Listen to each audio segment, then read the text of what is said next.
दोस्तों स्वागत है आप सभी का हमारे channel day to day update में। जैसा कि आप सभी को पता है कि 20 जून से जो है आपका एग्जामिनेशन कंडक्ट होने वाला है कॉरेस्पॉन्डेंस क्लर्क और स्टोर असिस्टेंट का, जो बीएसपीएसएल के थ्रू वैकेंसी निकाला गया था। ओके, उसी क्रम में हम यहाँ पे आपको कुछ क्वेश्चंस प्रोवाइड कराने वाले हैं कंप्यूटर का। ओके, कंप्यूटर का क्वेश्चन आपको देखने को मिलेगा इसमें, और टोटल 60 क्वेश्चन है। जैसा कि आप स्क्रीन पे देख पा रहे होंगे, ये बेल्ट्रॉन में डीओ का एग्जाम हुआ था, डाटा एंट्री ऑपरेटर का। उसका ये जो है हाल ही में हुए एग्जामिनेशन का ये आंसर की है, और उसी से हमने जो है ये सभी क्वेश्चन जो है उठाया है, 60 का 60 क्वेश्चन। और इसका जो एग्जामिनेशन कंडक्ट कराने वाली एजेंसी है वो टीसीएस थी, टीसीएस आयन, मतलब कि टाटा कंसल्टेंसी सर्विसेज जो है उसी ने इसका एग्जामिनेशन कंडक्ट कराया था। और जो बीएसपीएसएल का एग्जाम लिया जा रहा है, ओके, इस एग्जामिनेशन को कंडक्ट कराने वाली एजेंसी भी टीसीएस ही है, जहाँ तक हमने रिसर्च किया है उस हिसाब से अभी पता लग रहा है। और इस बात का हम दावा नहीं करते हैं, क्योंकि कुछ भी हो सकता है। जो इसका टेंडर था पब्लिक डोमेन में अवेलेबल नहीं है, इसलिए फुल प्रूफ इस पे हम दावा नहीं करेंगे। लेकिन कुछ जो इनिशियल इन्फॉर्मेशन निकल कर आ रहा है, उसके बाद में लग रहा है कि टीसीएस एग्जामिनेशन इसका कंडक्ट करवा रहा है। जब साल भर पहले हमने एग्जामिनेशन कंडक्टिंग एजेंसी पे वीडियो बनाया था, तो उस टाइम पे वो जो दावा हमने किया था कि टीसीएस ले रहा है वो बिल्कुल सही था। लेकिन बाद में कुछ टेंडर का प्रॉब्लम हुआ था, एक जगह से टेंडर कैंसिल हुआ, फिर दूसरी जगह टेंडर के लिए एजेंसी नहीं मिल रही थी। उसके बाद में फाइनलाइज किया गया था। बाद में सुनने में आया था कि बेल्ट्रॉन को जो है हायर किया गया है इनको एजेंसी सेलेक्ट करने के लिए, तो बेल्ट्रॉन के थ्रू टेंडर सुना गया था कि निकाला गया है। और कितना सच्चाई है क्या है, जो ऑफिशियल टेंडर का डॉक्यूमेंट था वो पब्लिक डोमेन में नहीं है, हमने बहुत सर्च किया। लेकिन हम एक बार कोशिश करेंगे इस पर थोड़ा रिसर्च करके वीडियो बना दें। लेकिन जो इनिशियल इन्फॉर्मेशन है, जो प्राइमा फेसी इन्फॉर्मेशन निकल के आ रहा है, वो लग रहा है कि टीसीएस एग्जामिनेशन कंडक्ट करा रहा है।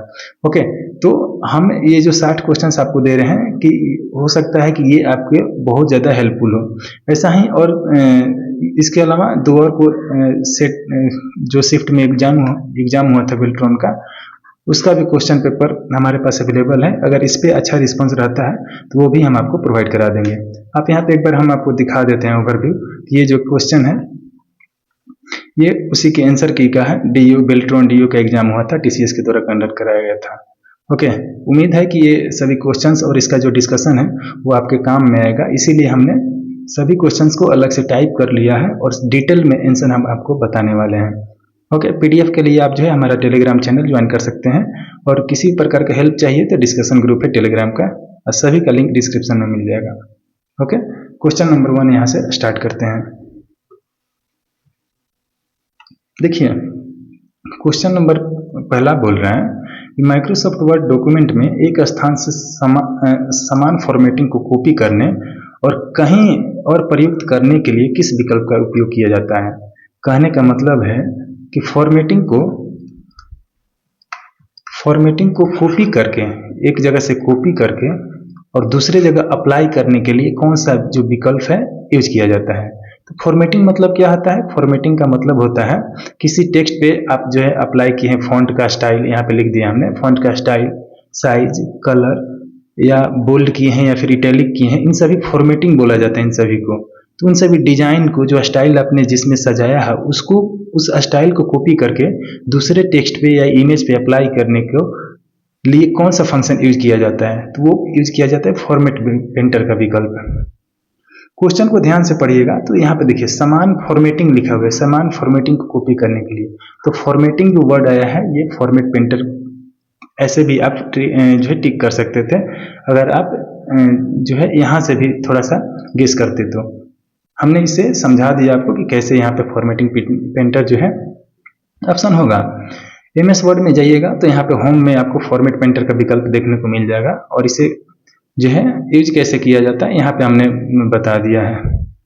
यहाँ पे होम टैब में फॉर्मेट पेंटर पे क्लिक करके पेंट ब्रश आइकन जैसा दिखता है उसे सेलेक्ट कीजिएगा, तो जो आपका स्टाइल है वो कॉपी हो जाता है। ओके, क्वेश्चन नंबर 2 देखते हैं। बोला है कि विंडोज 11 में कंप्यूटर से प्रासंगिक फाइलों को शीघ्रता और गहनता से खोजने के लिए किन स्टेप्स का उपयोग किया जाता है। देखिए, शीघ्रता मतलब क्विक सर्च, क्विक किसी चीज को सर्च करना है तो, और गहनता मतलब डेप्थ में होता है। डेप्थ। किसी चीज़ को क्विक सर्च करना है और डेप्थ सर्च करना है तो कौन सा ऑप्शन जो है आप यूज कीजिएगा। देखिए पहला बोला है कि दिस पीसी में जाकर क्विक सर्च कीजिएगा और होम में इन डेप्थ सर्च कीजिएगा। तो ये ऑप्शन गलत लग रहा है, क्योंकि जो इन डेप्थ सर्च होता है वो आपको दिस पीसी में होता है।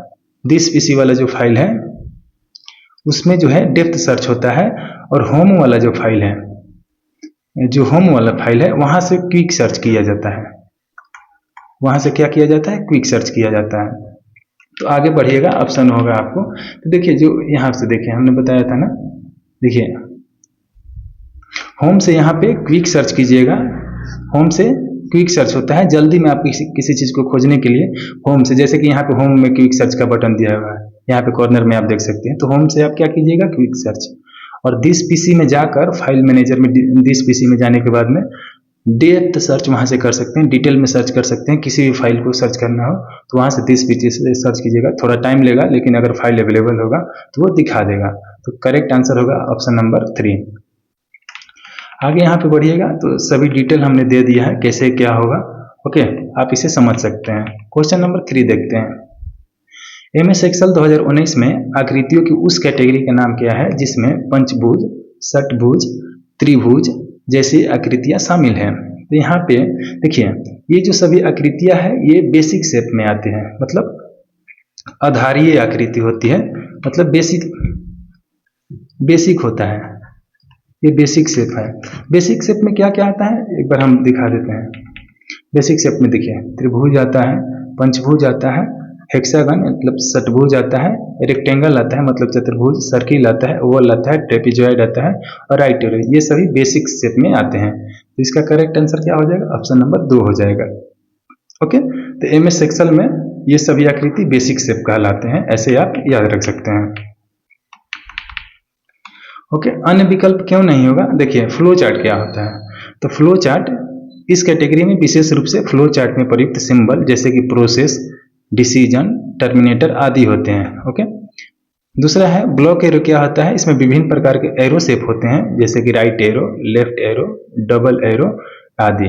ओके, ये सभी ब्लॉक एरो में आते हैं। स्टार एंड बैनर में क्या होते हैं? तो इसमें अलग अलग प्रकार के स्टार होते हैं जैसे कि 5 पॉइंट स्टार, 8 पॉइंट स्टार। फिर बैनर आते हैं जैसे रिबन, स्क्रोल, शेप, ये सभी होते हैं। तो ये इसमें होता है। ओके, बेसिक शेप कहाँ मिलेगा? तो ये भी हम आपको फिगर के माध्यम से दिखा देते हैं। यहाँ पे देखिए इंसर्ट में जाने के बाद में यहाँ पे आपको शेप मिलेगा, और जो शुरुआती का जो शेप होता है वो बेसिक शेप की कैटेगरी में ही आता है। यहाँ से देखिए रिबन इसको बोलते हैं। जो सभी ऑप्शन अवेलेबल रहता है ये रिबन टाइप में ही होता है। रिबन टाइप में क्या होता है? देखिए file, insert, home, page layout, इन सभी में जो ये सभी ऑप्शन दिखता है वो क्या होता है? रिबन कहलाता है। इसी रिबन में देखिए रिबन में जाने के बाद इंसर्ट टैब में जाना होता है। उसके बाद में इलस्ट्रेशन ग्रुप, यहाँ पे फिर शेप, ये उसके बाद में जो है आप कैटेगरी चुन सकते हैं।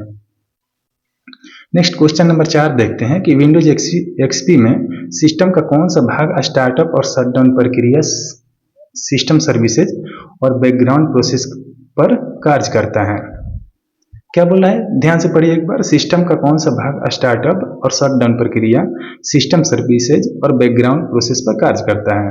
जो इसका करेक्ट आंसर होगा ऑप्शन नंबर 2 हो जाएगा।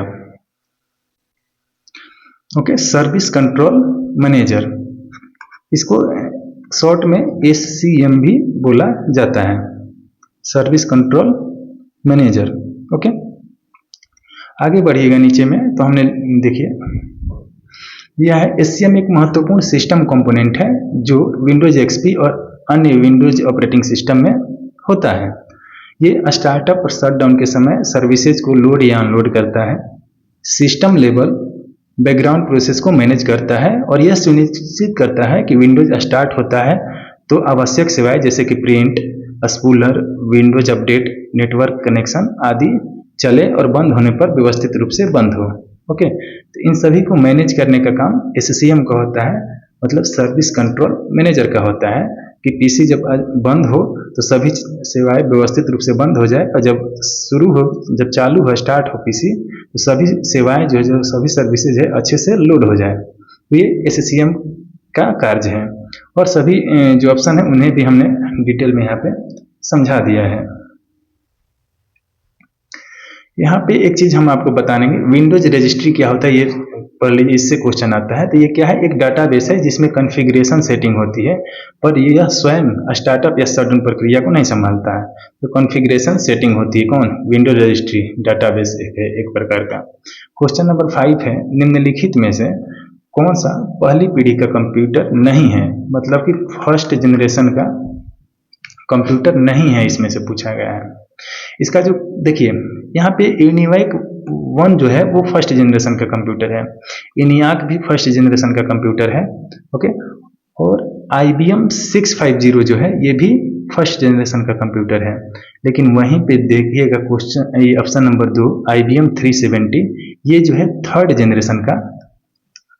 जेन का कंप्यूटर है।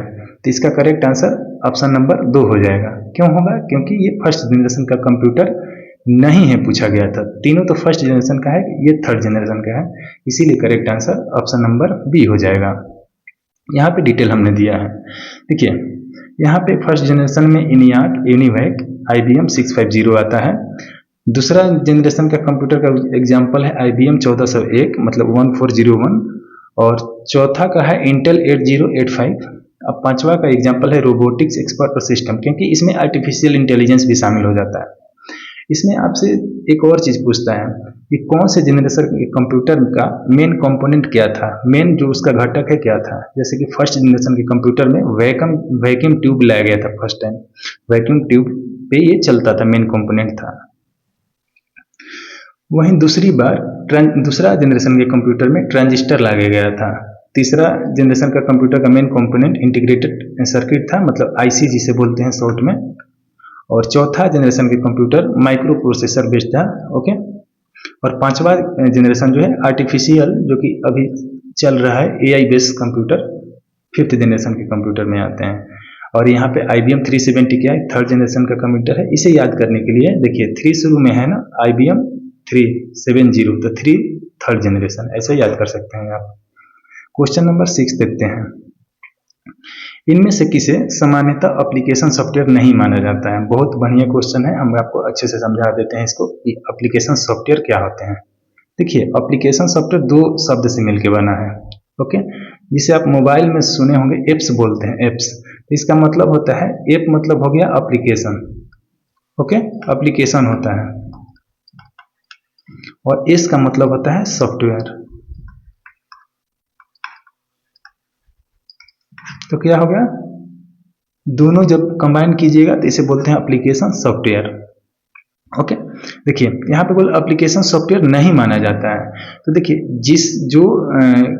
जो स्पेशल काम करने के लिए आप सभी एप्स यूज करते हैं वही उसी को एप्लीकेशन सॉफ्टवेयर बोला जाता है। जैसे कि मोबाइल में आप जो है अलग अलग फाइल मैनेजर हो गया, क्या है ये, आप फाइल को मैनेज करने के लिए यूज करते हैं, तो ये एक प्रकार का इसका स्पेशल पर्पज हो गया, तो ये एप्लीकेशन सॉफ्टवेयर हो गया। वैसे ही आप MX प्लेयर यूज करते हैं वीडियो देखने के लिए, यूट्यूब यूज करते हैं वीडियो स्ट्रीमिंग करने के लिए। तो जो स्पेशल पर्पज के लिए यूज होता है वो एप्लीकेशन सॉफ्टवेयर के अंतर्गत आता है, ओके। यहाँ पे देखिए माइक्रोसॉफ्ट एक्सेल क्या है, तो ये आप जो है सीट को मैनेज करने के लिए यूज करते हैं, तो ये माइक्रोसॉफ्ट एक्सेल जो है एक प्रकार का एप्स है। देखिए मोजिला फायरफॉक्स क्या है, एक प्रकार का ब्राउजर है। जैसे कि आपके मोबाइल में क्रोम ब्राउजर है, वैसे ही मोबाइल और विंडोज दोनों के लिए ये ब्राउजर आता है मोजिला फायरफॉक्स। ये भी क्या है, ये भी एक प्रकार का एप्स है। चौथा है यहाँ पे एडोब इलस्ट्रेटर, ये भी जैसे एडोबी का या फोटोशॉप सुने हैं उसी तरह से एडोबी का इलस्ट्रेटर आता है, ये भी एक प्रकार का एप्स है।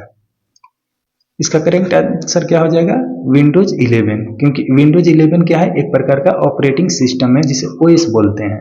तो करेक्ट आंसर ऑप्शन नंबर 2 हो जाएगा। नेक्स्ट यहाँ पे सभी चीजें हमने बता दिया है। एप्लीकेशन सॉफ्टवेयर दो प्रकार के होते हैं, एक एप्लीकेशन सॉफ्टवेयर और दूसरा सिस्टम सॉफ्टवेयर। एप्लीकेशन सॉफ्टवेयर में आपको वर्ड, एक्सेल, फायरफॉक्स और भी तरह तरह के एप्लीकेशन जो यूज करते हैं आप, वो सभी आ जाएंगे।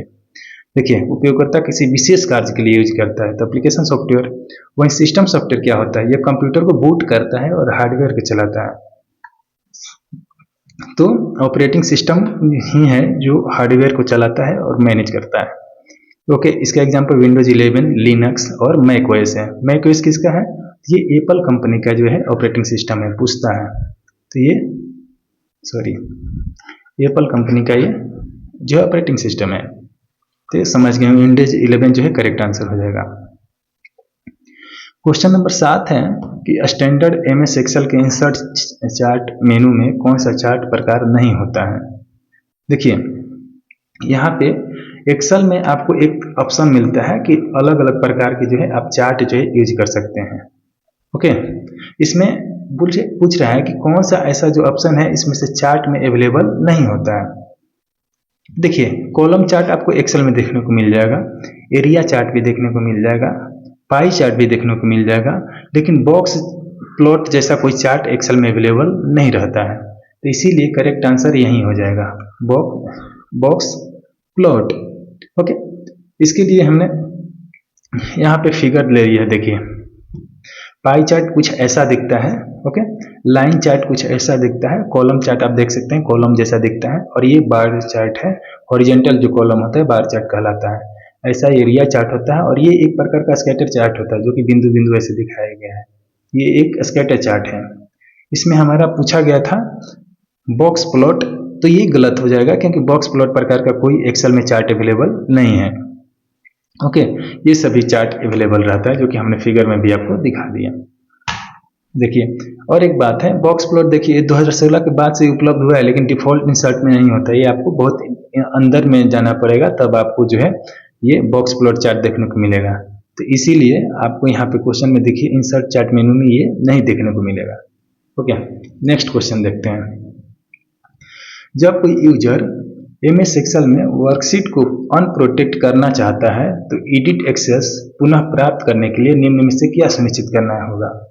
मतलब अनप्रोटेक्ट करना चाहता है, कोई फाइल प्रोटेक्टेड है। प्रोटेक्टेड मतलब क्या होता है? देखे होंगे आप, कोई भी जैसे कि आप पीडीएफ देखते हैं तो उसमें पासवर्ड लगा होता है, पासवर्ड लगा रहता है, तो उसका मतलब क्या हुआ? ये प्रोटेक्टेड है, ये सुरक्षित किया गया है फाइल कि किसी को अनजान के हाथ में लगे तो ये बिना पासवर्ड के ना खुले। उसी तरह एमएस एक्सेल में वर्कशीट को अनप्रोटेक्ट करना चाहता है कोई, तो उसे क्या करना पड़ेगा? तो देखिए, यदि वर्कशीट पासवर्ड से प्रोटेक्टेड थी तो सही पासवर्ड जो है दर्ज करना पड़ेगा। यही जो है करेक्ट आंसर हो जाएगा। देखिए, वर्कशीट को प्रोटेक्ट कर दिया जाता है तो कोई सेल जो है एडिट आप नहीं कर सकते हैं, कोई फॉर्मेटिंग जो है नहीं कर सकते। फॉर्मेटिंग मतलब वहीं एडिट वगैरह हो गया, सेल को आप बढ़ाने घटा नहीं सकते हैं। अगर आपने प्रोटेक्ट करते समय पासवर्ड लगाया था तो एडिट करने के लिए रिव्यू टैब में जाकर अनप्रोटेक्ट सेट करना होगा, वहाँ पर करेक्ट पासवर्ड डालना जरूरी होगा, तभी जो है आपसे वहाँ से पासवर्ड हटा सकते हैं। ओके, नेक्स्ट देखते हैं क्वेश्चन नंबर 9। क्वेश्चन नंबर 9 है कि पावर पॉइंट की स्लाइड्स में किसी शेप को कॉपी करने के लिए किस शॉर्टकट की का उपयोग किया जाता है?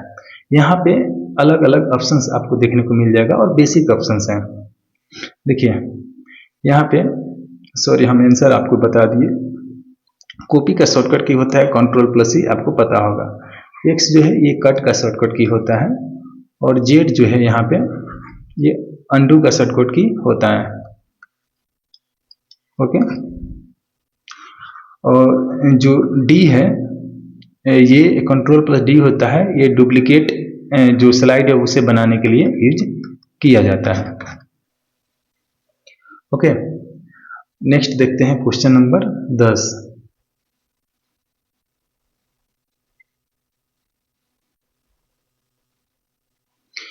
क्वेश्चन नंबर 10 है यहाँ पे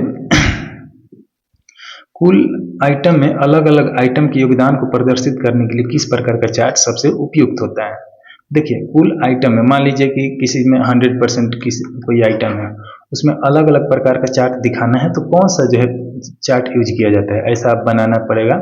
ये हमने आपको समझाने के लिए दिया है। तो देखिए, इसके लिए आप यूज कीजिएगा पाई चार्ट, और इसे जो है पाई चार्ट ही बोला जाता है। तो ये एक प्रकार का पाई चार्ट है, और कोई 100% चीज है, अलग अलग योगदान आपको दर्शाना है, तो आप जो है पाई चार्ट का यूज करते हैं। यही इसका करेक्ट आंसर हो जाएगा। नेक्स्ट देखते हैं क्वेश्चन नंबर 11। एमएस वर्ड 2007 में step by step mail merge wizard प्रक्रिया में, थोड़ा सा नीचे करते हैं इसको, दूसरा स्टेप क्या होता है? देखिए मेल विजार्ड एक प्रक्रिया होता है, मेल विजार्ड मेल को मर्ज करने के काम में आता है। ओके, एक जो है ऑप्शन अवेलेबल होता है, हम यहाँ पे दिखाते हैं आपको मेल विजार्ड क्या होता है लाइव करके। देखिए मेलिंग टैब में ये हमने एमएस वर्ड खोल लिया और मेलिंग टैब में जाइएगा तो यहाँ पे देखिए स्टार्ट मेल मर्ज यहाँ पे है ना, तो इस पे क्लिक कीजिएगा तो देखिए यहाँ पे दिखाएगा step by step mail merge wizard. इसी से क्वेश्चन आया है। देखिए पहला क्वेश्चन यहाँ पे ऑप्शन है सिलेक्ट डॉक्यूमेंट टाइप, और पहला नहीं पूछ रहा है, यहाँ पे दूसरा पूछ रहा है, इसीलिए हम नेक्स्ट करेंगे तब दिखाएगा। यहाँ पे दूसरा ऑप्शन होता है सिलेक्ट स्टार्टिंग डॉक्यूमेंट। तीसरा ऑप्शन क्या होता है, देखिए नेक्स्ट कीजिएगा तो यहाँ पे तीसरा होता है सिलेक्ट रेसिपिएंट, किसको भेजना है उसे सिलेक्ट करना है आपको। फिर यहाँ पे आगे बढ़ने के लिए बोल रहा है। ओके, तो हम लोग से पूछा था दूसरा ऑप्शन, सॉरी यहाँ से दूसरा ऑप्शन पूछा था स्टेप 2, तो क्या होगा सिलेक्ट स्टार्टिंग डॉक्यूमेंट, इसका जो है करेक्ट आंसर होगा। यहाँ से हम लोग जाते हैं फाइल में, हाँ तो इसका क्या होगा स्टार्टिंग डॉक्यूमेंट जो है करेक्ट आंसर हो जाएगा। दूसरा प्रक्रिया पूछा है, इसे आप जो है याद करना पड़ेगा या फिर बहुत बार प्रैक्टिकल करना पड़ेगा तब अच्छे से याद होगा। हमने अच्छे से आपको समझा दिया यहाँ पे कैसे क्या होगा। देखिए mail merge MS Microsoft Word का एक पावरफुल फीचर है जिसकी मदद से आप एक ही डॉक्यूमेंट को कई बार अलग अलग रिसीवर्स के लिए पर्सनलाइज करके भेज सकते हैं। ओके, जैसे कि उदाहरण के लिए एक ही आमंत्रण पत्र 100 लोगों के नाम से अलग अलग भेजना है तो कैसे करना पड़ेगा, ये मेल मर्ज के द्वारा ही होगा।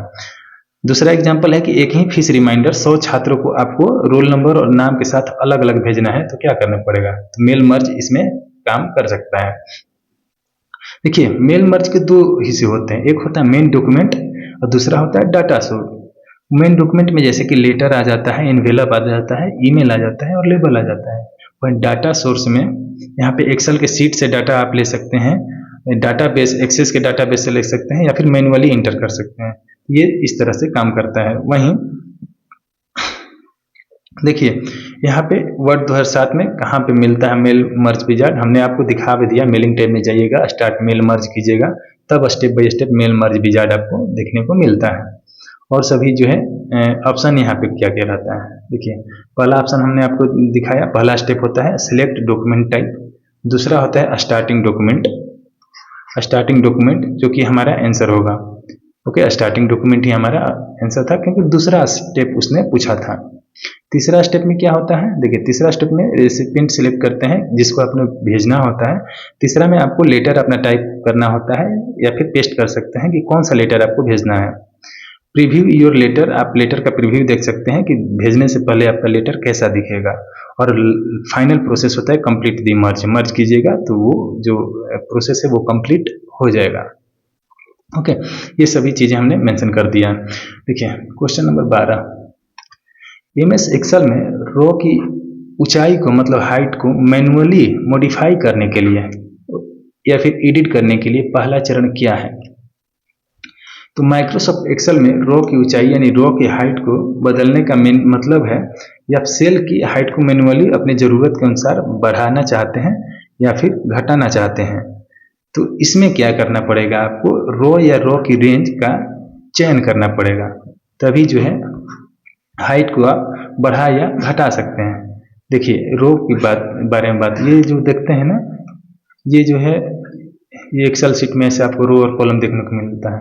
ये जो ये देखते हैं हॉरिजॉन्टल लाइन, इनसे जो ये बनता है ऐसे, ये होता है आपको रो, और जो वर्टिकल कॉलम से बनता है आकृति वो होता है कॉलम। तो रो को अगर बढ़ाना घटाना है तो यहाँ पे रो, जैसे कि इसका हाइट आपको बढ़ाना है तो इसको सिलेक्ट कर लीजिएगा और उसके बाद मैन्युअली जो है आप कम या ज़्यादा कर सकते हैं। तो यही होती है, रो या रे की रेंज का चयन करना पड़ेगा अगर आपको हाइट को मॉडिफाई करना पड़ा है। तो हमने ये बता दिया है कि कैसे ये स्टेप बाय स्टेप काम करता है, सभी चीज़ें हमने मेंशन कर दिया है। पीडीएफ हम दे देंगे, वहाँ से पढ़ लीजिएगा, अच्छे से समझ में आ जाएगा। क्वेश्चन नंबर 13 देखते हैं। एमएस एक्सेल 2019 में निम्न में से क्या यूजर्स को जिस टूल या कमांड की आवश्यकता है उसे शीघ्रता से खोजने में मदद करने के लिए सर्च बार का उपयोग किया जाता है।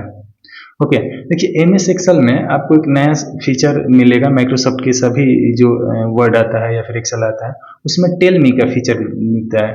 अगर आपको कोई भी टूल खोजना है, जैसे कि आपको खोजना है, आपको मान लीजिए कि खोजना है कि जो ये क्या बोलते हैं रो है, उसे डिलीट कैसे करें, उसे सर्च करना है तो आप डायरेक्टली टेलमी में फीचर में आप सर्च कर सकते हैं, वहाँ से सभी चीज़ें आपको मेंशन वहाँ से मिल जाएगा। ओके, वहाँ से फार्मूला खोजना है तो वो भी खोज सकते हैं, और भी जो सभी चीज़ें जो टूल है वो भी खोज सकते हैं। तो कहाँ से कौन सा फीचर काम आता है इसमें, टेलमी फीचर शायद माइक्रोसॉफ्ट वर्ड में भी अवेलेबल होता है, हम दिखाना चाहते हैं आपको, यहाँ पे है कि नहीं, यहाँ पे शायद टेलमी फीचर अवेलेबल नहीं है, MS एक्सेल में होगा फिर। ओके, तो ये माइक्रोसॉफ्ट एक्सेल से ही क्वेश्चन पूछा गया है। ओके, ये डिटेल हमने मेंशन कर दिया है, ये क्या क्या आपको खोज कर दे सकता है। यहाँ पे ये टेबल इंसर्ट कर सकता है, आपको ये मर्ज और सेंटर विकल्प को यूज करा सकता है, वो सम का फार्मूला ऑटो सम और सम फार्मूला यूज कर सकता है, चार्ट और चार्ट इंसर्ट करने का विकल्प ये दे सकता है। देखिए ये MS एक्सेल में अवेलेबल है ये सभी चीज़ें। कौन सा है, टेलमी फीचर। आसानी से आपको टूल खोजना है, उस टूल तक पहुंचना है, तो ये टेलमी फीचर का यूज किया जाता है माइक्रोसॉफ्ट एक्सेल में।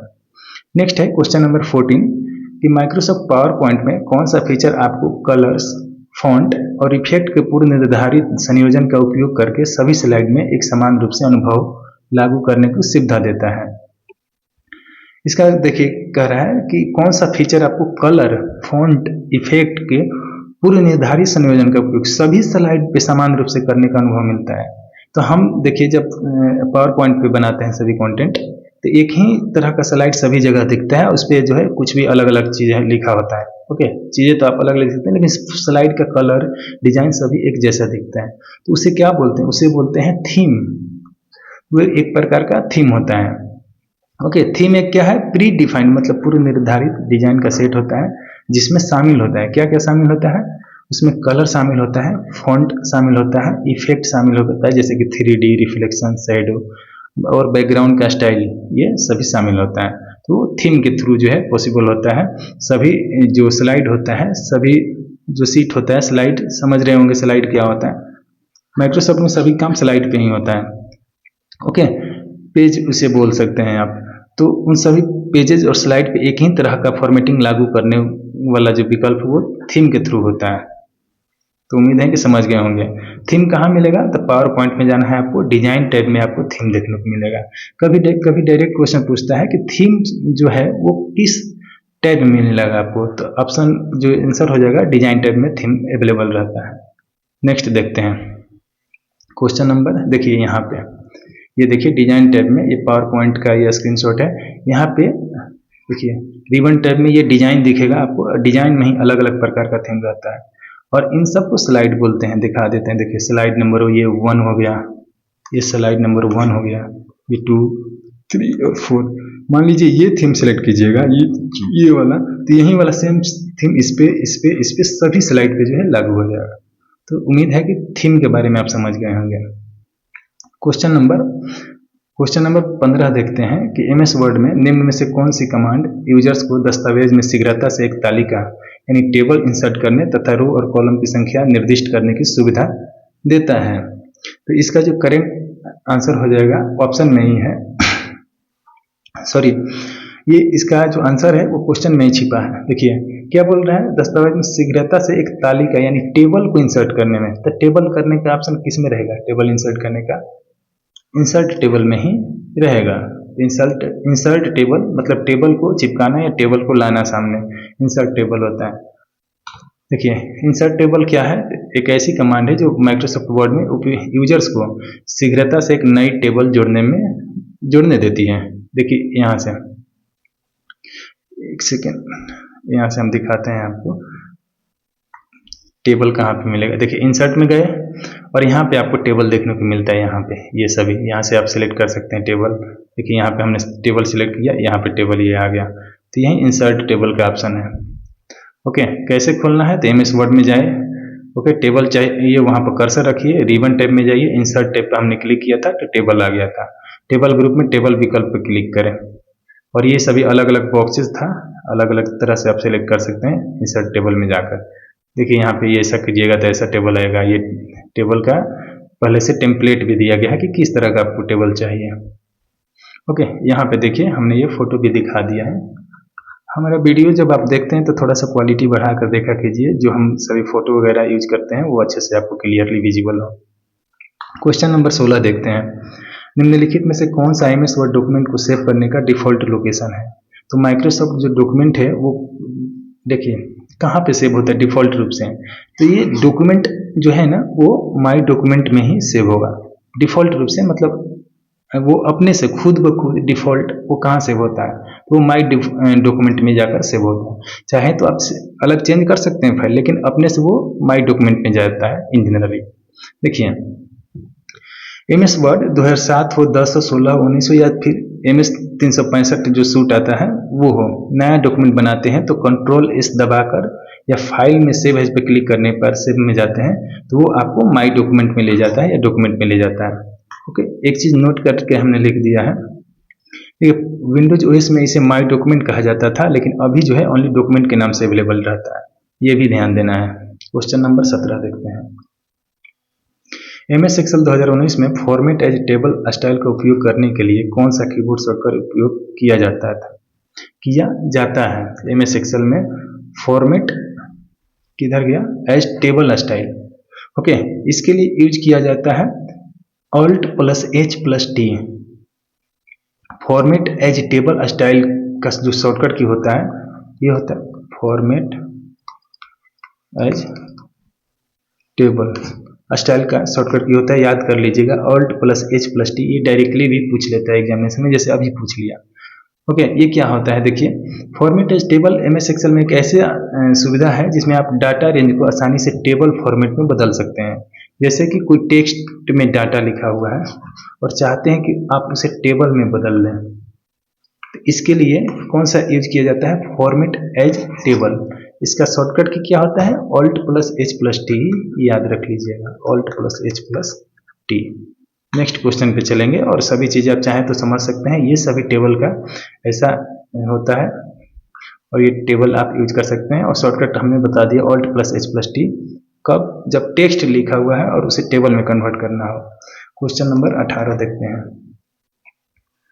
देखिए माइक्रोसॉफ्ट पावरपॉइंट 2016 में कौन सा एनिमेशन ग्रुप किसी शेप पर क्लिक करने के बाद या मीडिया प्लेबैक बुकमार्क तक पहुंचने पर एनिमेशन को शुरू करने के लिए सेट करने में मदद करता है।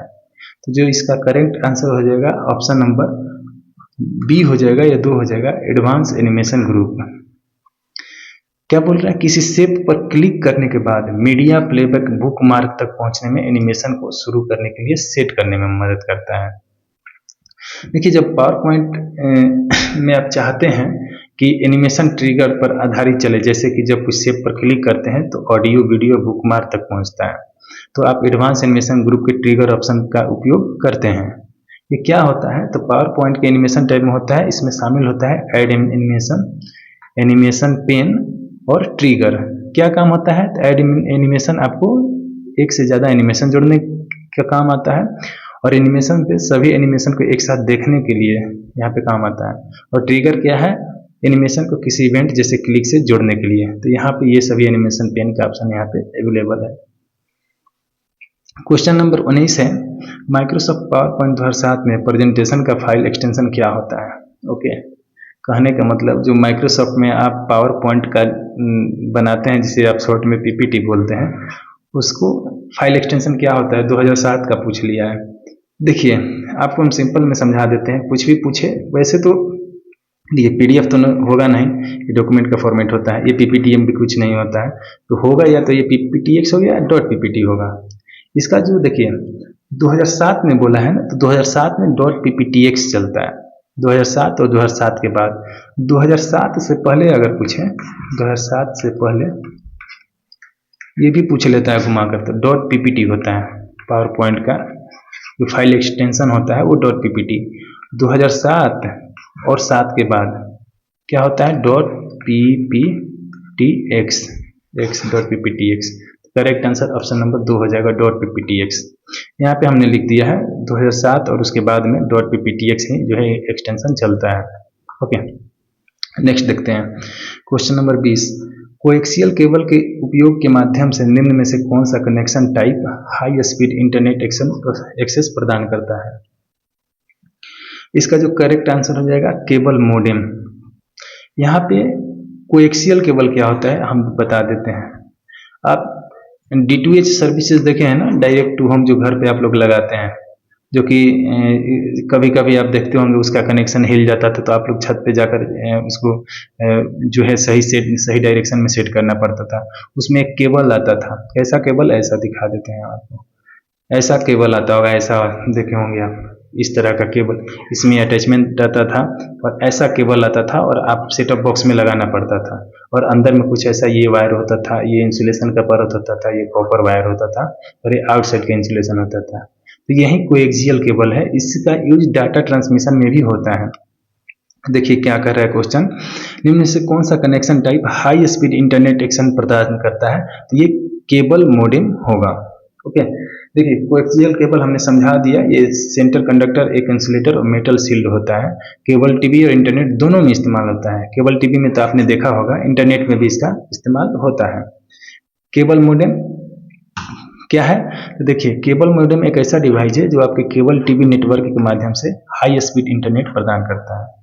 तो केबल टीवी नेटवर्क के माध्यम से हाई स्पीड डाटा प्रदान करता है कौन, केबल मोडेम। ओके, स्पीड इसका होता है 100 Mbps से लेकर 1 Gbps पर सेकेंड तक होता है। क्वेश्चन नंबर 21, एक ऐसा कंप्यूटर जो किसी अन्य कंप्यूटर से कनेक्ट नहीं है उसे क्या कहा जाता है।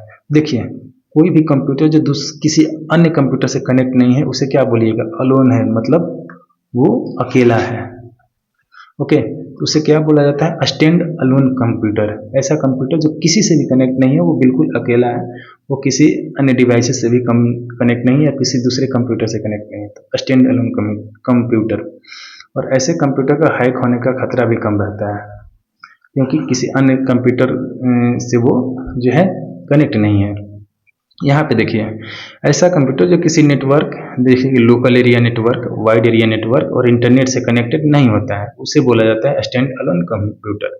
जब किसी चीज़ से कनेक्ट ही नहीं रहेगा तो हैक होने का भी खतरा कम रहता है, वो कॉम्प्रोमाइज नहीं होता है, उसका डाटा भी सेफ रहता है।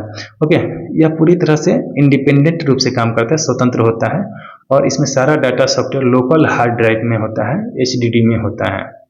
ओके, उदाहरण के तौर पर हमने कुछ दिया है, इसे आप डिटेल में देख सकते हैं। अच्छा, जो विकल्प में है, जैसे कि होस्ट क्या होता है, तो ऐसा कंप्यूटर जो नेटवर्क में अन्य सिस्टम यानी क्लाइंट को सेवाएं देता है, जैसे वेब सर्वर, मेल सर्वर आदि इसके उदाहरण हैं। नेटवर्क में सेंट्रल सिस्टम होता है। कंप्यूटर नेटवर्क क्या होता है, जैसे कि लोकल एरिया नेटवर्क, ये मेट्रोपॉलिटन एरिया नेटवर्क होता है, ये वाइड एरिया नेटवर्क होता है। या कोई एक कंप्यूटर नहीं बल्कि कई सिस्टम के बीच कनेक्शन का स्ट्रक्चर होता है।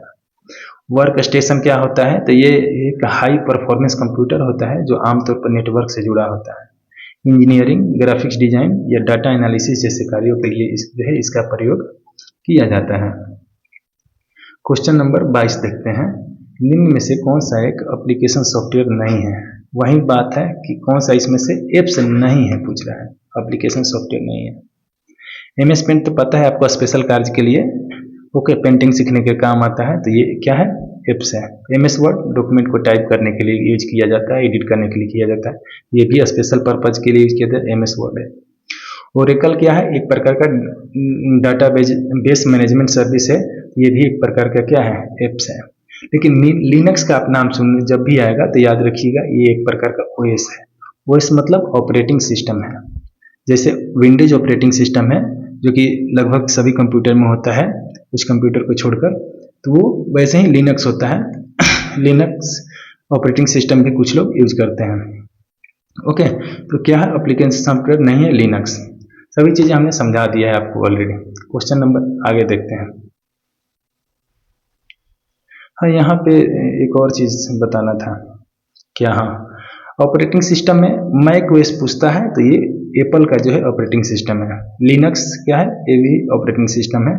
और मोबाइल में कौन सा ऑपरेटिंग सिस्टम चलता है, तो एक देखे होंगे एंड्रॉयड, जो कि मैक्सिमम लोग यूज करते हैं, और कुछ लोग जो है एप्पल का डिवाइस करते हैं, उसमें ऑपरेटिंग सिस्टम होता है iOS। नेक्स्ट देखते हैं क्वेश्चन नंबर 23, यदि सीट प्रोटेक्टेड है लेकिन वर्कबुक प्रोटेक्टेड नहीं है, इसे क्या समझा जाए। कहने का मतलब अगर सीट प्रोटेक्टेड है, सीट में पासवर्ड लगा हुआ है, जैसे कि एक्सेल का सीट है वो प्रोटेक्टेड है, मतलब पासवर्ड है। और वर्कबुक जो है उसमें पासवर्ड नहीं लगा है हुआ है, मतलब प्रोटेक्टेड नहीं है, वो प्रोटेक्टेड नहीं है। तो उसे क्या कहिएगा? जब सीट प्रोटेक्टेड है तो कहिएगा कि सीट प्रोटेक्टेड है, और वर्कबुक जो प्रोटेक्टेड नहीं है तो वर्कबुक प्रोटेक्टेड नहीं है।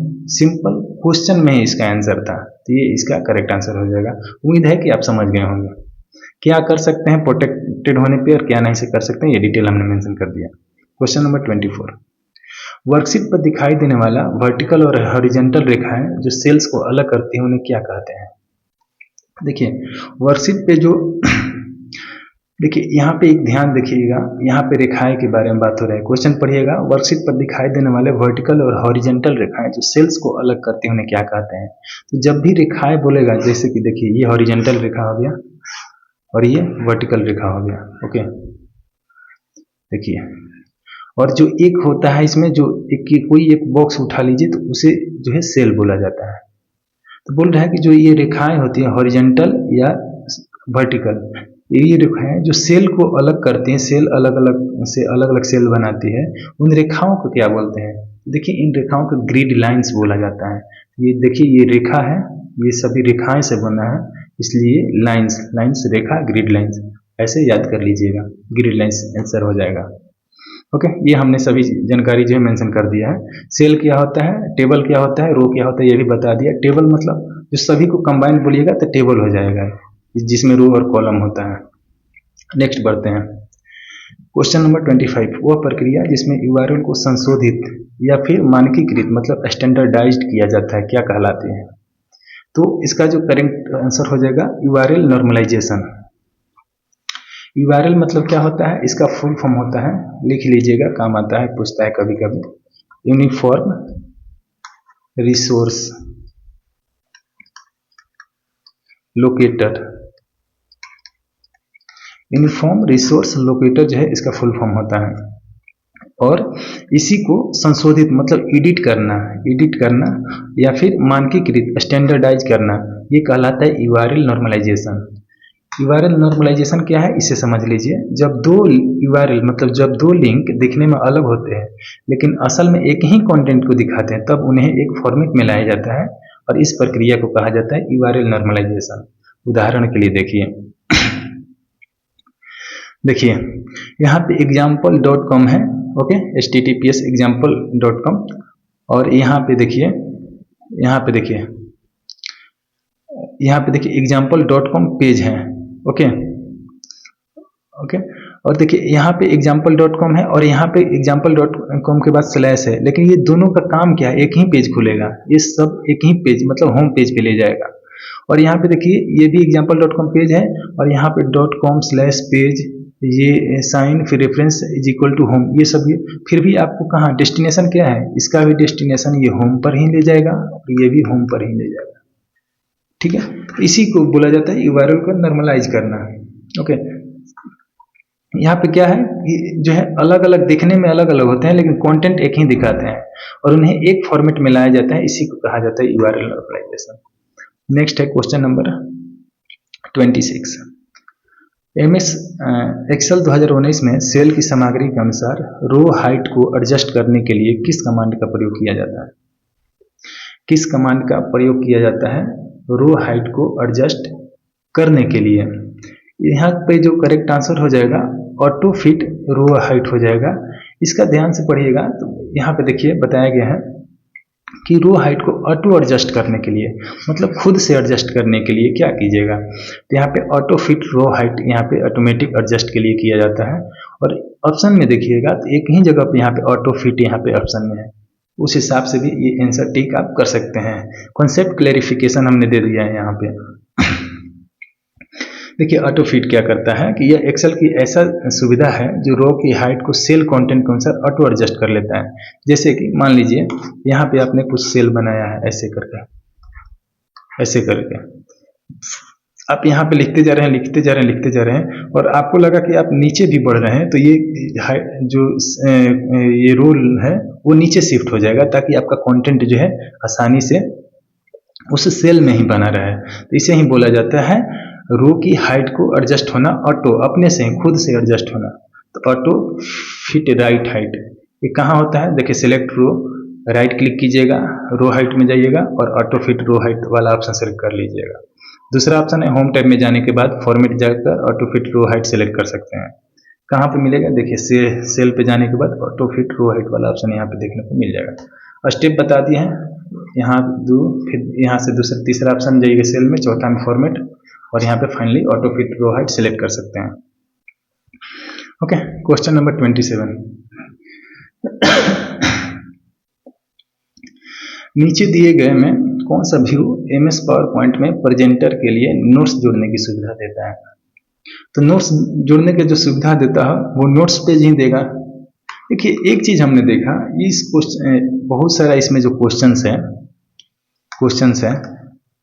कुछ क्वेश्चन भले ही लेवल उसका अप किया हुआ कुछ क्वेश्चंस का, लेकिन ध्यान से देखिएगा कुछ क्वेश्चंस का लेवल अप करने के बाद भी आसानी से अगर आप क्वेश्चन पढ़ते तो थोड़ा भी कंप्यूटर का बैकग्राउंड है, थोड़ा भी आप कंप्यूटर पढ़े हैं सिलेबस के अनुसार, तो आप हमें लगता है कि टिक कर जाइएगा, क्योंकि ऑप्शन के अनुसार भी कुछ जो है मैच करता है। बहुत ज़्यादा जो है क्वेश्चन और ऑप्शन टिल्ट नहीं किया है। जैसे कि यहाँ पे नोट्स जोड़ने की सुविधा क्या देगा? नोट्स पेज देगा। ओके, तो इसमें कोई भी अगर थोड़ा सा हाँ और बहुत ज़्यादा दिमाग यूज कर लीजिएगा तो यहाँ पे हैंड आउट में भी आ सकते हैं आप। ओके, क्यों बताएंगे रीजन। अगर क्वेश्चन इजी है, इजी थोड़ा सा देखिए इजी बनाने की कोशिश किया गया है ताकि कैंडिडेट सब ज़्यादा कंफ्यूज ना हो। अगर इजीली वे में लीजिएगा क्वेश्चन तो ज़रूर आप नोट्स पेज ही जो है टिक कीजिएगा। देखिए नोट्स पेज क्या होता है, इस व्यू में आप प्रत्येक स्लाइड के नीचे प्रेजेंटर नोट्स जोड़ते हैं और ये नोट्स ऑडियंस को नहीं दिखते, केवल प्रेजेंटर उन्हें प्रेजेंटेशन के दौरान देख सकता है। तो नोट्स देखिए जब स्लाइड होता है ना, तो जब नोट्स पेज आप ऐड कीजिएगा तो आप जब प्रेजेंट कीजिएगा तो वो आपको यहाँ पे नीचे में दिखेगा। वही चीज़ ऑडियंस जिसको ये लाइव होगा, जिसके सामने स्ट्रीम होगा, उसको ये नहीं दिखेगा। ओके, तो ये प्रेजेंटर नोट्स होता है। कहाँ मिलता है? तो व्यू टैब में जाकर नोट्स पेज में आप जाकर देख सकते हैं, वहाँ पे अवेलेबल रहता है। स्लाइड शो क्या करता है? तो प्रेजेंटेशन का फुल स्क्रीन व्यू जहाँ आप दिखाते हैं उसे ही स्लाइड शो कहते हैं। स्लाइड सॉर्टर क्या होता है? सभी स्लाइड को एक ओवरव्यू में देखने और अरेंज करने को स्लाइड सॉर्टर बोलते हैं। हैंड आउट प्रिंटेड कॉपी के लिए लेआउट तैयार करने तो हैंड आउट बोलते हैं। ओके, तो हैंड आउट भी समझ लीजिएगा, प्रिंट कॉपीज के लिए लेआउट तैयार करना हैंड आउट बोलते हैं। जैसे कि आप किस लेआउट में जो है उसे प्रिंट करना चाहते हैं उसे ही हैंड आउट बोला जाता है। अलग अलग डिजाइन में भी प्रिंट आउट होता है, तो हैंड आउट। नेक्स्ट देखते हैं क्वेश्चन नंबर 28। MS एक्सेल के फॉर्मेट सेल डायलॉग बॉक्स में कौन सा टैब वर्कशीट को प्रोटेक्ट करने से पहले सेल को अनलॉक करने की सुविधा देता है? सेल को जो अनलॉक करने की सुविधा देता है वो प्रोटेक्शन देता है। प्रोटेक्शन, अगर कोई फाइल जो है पहले से प्रोटेक्टेड है पहले से ही, तो वो प्रोटेक्शन वाले जो फोल्डर है, जो प्रोटेक्शन वाला सेटिंग है, उसी में जाकर जो है आप उसे अनलॉक कर सकते हैं, अनप्रोटेक्ट कर सकते हैं या फिर पासवर्ड को रिमूव कर सकते हैं। तो ये प्रोटेक्शन से रिलेटेड क्वेश्चन था, प्रोटेक्शन ही इसका आंसर हो जाएगा। डिटेल में समझना है तो देखिए सीट प्रोटेक्शन के पहले अनलॉक क्यों करते हैं? जब आप किसी वर्कशीट को प्रोटेक्ट करते हैं तो सभी सेल बाय डिफॉल्ट लॉक हो जाते हैं। यदि आप चाहते हैं कि कुछ सेल एडिट हो सके तो उन्हें पहले अनलॉक करना होता है। ओके, तो कुछ मान लीजिए आपने पहले से ही प्रोटेक्ट कर रखा है, पासवर्ड लगा रखा है या लॉक कर रखा है, तो कुछ चीज़ों को आपको, कुछ ऑप्शन को आपको चाहते हैं कि वो एडिट हो सके, उस लॉक को हटाना है, मतलब कि अनलॉक करना है, तो प्रोटेक्शन में जाने के बाद ही वहाँ से आप कर सकते हैं। ओके, तो यही कहना चाहता है। कैसे अनलॉक करने की प्रक्रिया होता है? सेल को सिलेक्ट करें जिन्हें एडिट करना होता है, राइट क्लिक करें, फॉर्मेट सेल में जाएं, प्रोटेक्शन टैब में जाएं, लॉक्ड का चेक हटाएं, ओके कर दें, फिर वर्कशीट प्रोटेक्ट करें। ये ऐसे हो जाएगा। Question number 29। विंडोज के टाइटल बार में निम्न में से कौन सा बटन विंडोज को कंट्रोल करने के लिए उपयोग किया जाता है? तो विंडोज को कंट्रोल करने के लिए कंट्रोल मेनू बटन यूज किया जाता है। देखिए कंट्रोल मेनू बटन क्या होता है हम आपको बता देते हैं। ये आपको नीचे कॉर्नर में देखने को मिलता है। देखिए जब ऑल्ट प्लस स्पेस आप दबाते हैं तो एक मेनू खुलता है जिसमें कौन कौन से ऑप्शन आते हैं। इसमें से भी पूछ देता है जब आप ऑल्ट प्लस स्पेस दबाते हैं तो कौन कौन सा ऑप्शन इसमें से खुलता है। उसमें देखिए रीस्टोर रहता है, मूव रहता है, साइज रहता है, मिनिमाइज रहता है, मैक्सिमाइज रहता है और क्लोज रहता है। क्लोज जैसा कि ये वाला साइन है ऊपर में आप देख सकते हैं यहाँ पे, ये मैक्सिमाइज का साइन है और ये जो है मिनिमाइज का साइन है। और साइज आता है, मूव आता है और रिस्टोर आता है। ओके, तो यही क्वेश्चन पूछ रहा है कि विंडोज को कंट्रोल करने के लिए उपयोग किया जाता है, वो कौन सा होता है? कंट्रोल मेनू बटन टाइटल बार में आता है। इसे हमें दिखाना हो तो हम एक बार ट्राई करते हैं। हाँ देखिए, अल्ट प्लस स्पेस जब हमने प्रेस किया तो ये सभी ऑप्शन जो है खुल के आ गया। ओके, इसी के बारे में बात कर रहा है कि ये कॉर्नर में आया है ना, तो यही बोले टाइटल बार में निम्न से कौन सा बटन। ठीक है, नेक्स्ट बढ़ते हैं आगे। और सभी चीज़ें हमने डिटेल में लिख दिया है, आप समझना चाहें तो वहाँ से भी समझ सकते हैं। देखिए आगे पूछ रहा है कि टेक्स्ट फॉर्मेटिंग एक्शंस का उनके शॉर्टकट की से मिलान कीजिए। कर्सर को एक शब्द, अच्छा ये मिलान करना है, सिंपल हम बता देते हैं। देखिए बाईं ओर ले जाना है तो कंट्रोल प्लस लेफ्ट एरो, दाईं ओर ले जाना है तो कंट्रोल प्लस राइट एरो, और कर्सर को एक पैराग्राफ ऊपर ले जाना है तो अप एरो, और पैराग्राफ नीचे ले जाना है तो down arrow. Same to same वैसे ही दिया गया है, तो ये आप देख लीजिएगा, ऐसे हमने आंसर भी दे दिया है, ये फाइनल आंसर हो जाएगा। ओके, समझ गए होंगे। नेक्स्ट क्वेश्चन 31, निम्नलिखित में से कौन सा एप्लीकेशन सॉफ्टवेयर का प्राथमिक कार्य है?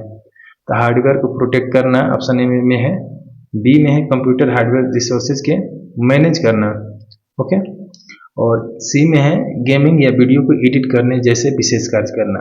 तो एप्लीकेशन सॉफ्टवेयर का प्राथमिक कार्य हमने बताया है आपको कि एप्स जो होता है वो विशेष कार्य के लिए होता है, स्पेशल पर्पज के लिए होता है। ओके, तो ये करेक्ट आंसर हो जाएगा, विशेष कार्य करना, गेमिंग या वीडियो को एडिट करने जैसे विशेष कार्य करना। जैसे कि गेम खेलना हो तो आपके गेम वाला एप्लीकेशन आप डाउनलोड करते हैं, मोबाइल में भी सोचिए। एडिट करना हो तो एडिट करने वाला जो है वीडियो एडिटर आप डाउनलोड करते हैं। ओके, कोई भी अलग अलग कंपनी का आता है, अलग अलग आते हैं।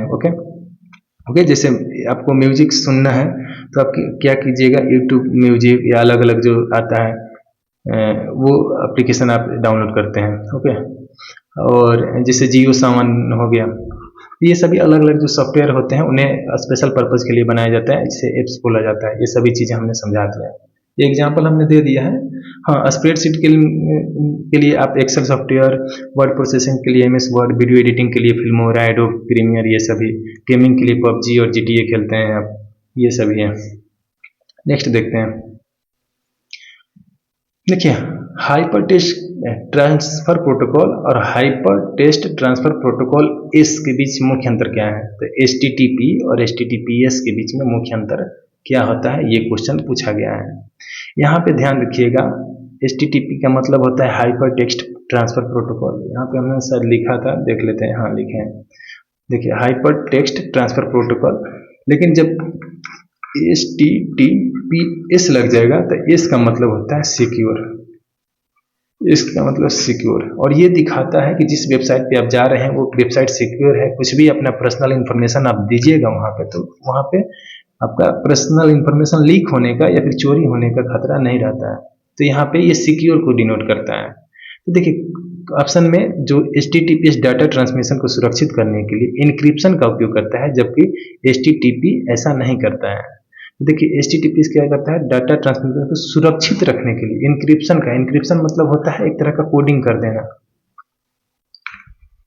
जैसे कि आप व्हाट्सएप में मैसेज आप किसी को भेजते हैं तो वो भी इनक्रिप्टेड रहता है, सुने होंगे और देखे भी होंगे, लिखा रहता है, जो मैसेज है लिखा रहता है कि एंड टू एंड इनक्रिप्टेड है, एंड टू एंड इनक्रिप्टेड है। मतलब इसका मतलब ये होगा एंड टू एंड इनक्रिप्टेड का, कि जहाँ से आप मैसेज भेज रहे हैं उसको बस दिख रहा है वो, और जहाँ पे जिसको भेज रहे हैं उसको दिखेगा एंड टू एंड इनक्रिप्टेड। तो ये सुरक्षा को डिनोट करता है, ताकि मैसेज या जो भी चीज़ आप यूज कर रहे हैं वेबसाइट पे, अगर आप इंफॉर्मेशन दे रहे हैं तो वो लीक नहीं होगा। तो सुरक्षा से संबंधित है, एस मतलब है सिक्योरिटी। ये हाँ, एक और पूछता है कि जो एस है वो कौन से सर्टिफिकेट का यूज करता है HTTPS। तो HTTPS में होता है SSL सर्टिफिकेट या फिर TLS सर्टिफिकेट। यहाँ पे जनरली SSL ही पूछता है, ये ध्यान रखिएगा, सिक्योरिटी लेयर का एक सर्टिफिकेट होता है।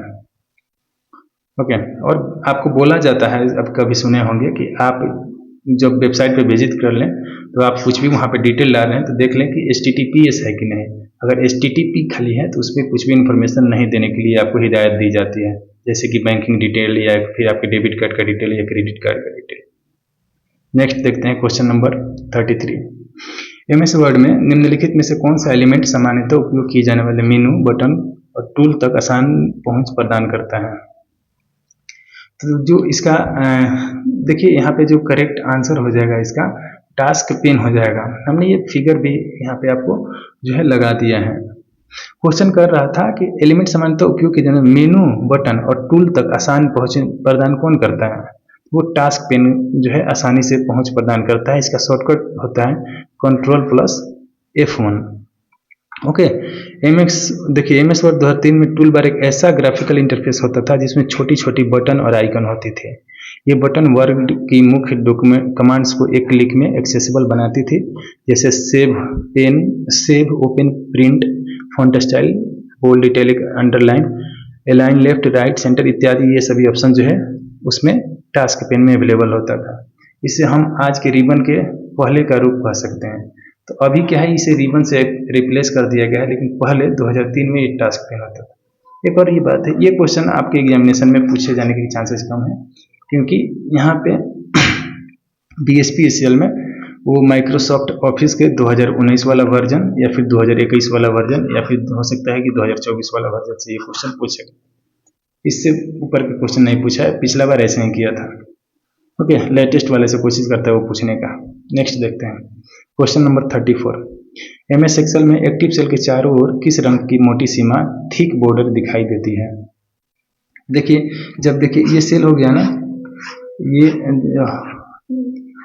वो रो हो गया, ये कॉलम हमने बना दिया और इससे मिल के बनाया। यहाँ पे मान लीजिए ये सेल हुआ, तो बोल रहा है कि ये देखिए एक्टिव सेल किसे बोलते हैं? जिसमें आप काम कर रहे होते हैं। मान लीजिए इसमें आप कर्सर रखें, इसी में आप टाइप कर रहे हैं। इस एक्टिव सेल में बोल रहा है कि मोटी सीमा यहाँ पे ऐसे दिखता है, तो ये थिक बॉर्डर दिखाई देती है किस कलर का? ये ग्रीन कलर का दिखाई देती है। यहाँ पे ग्रीन कलर का ये दिखाई देती है।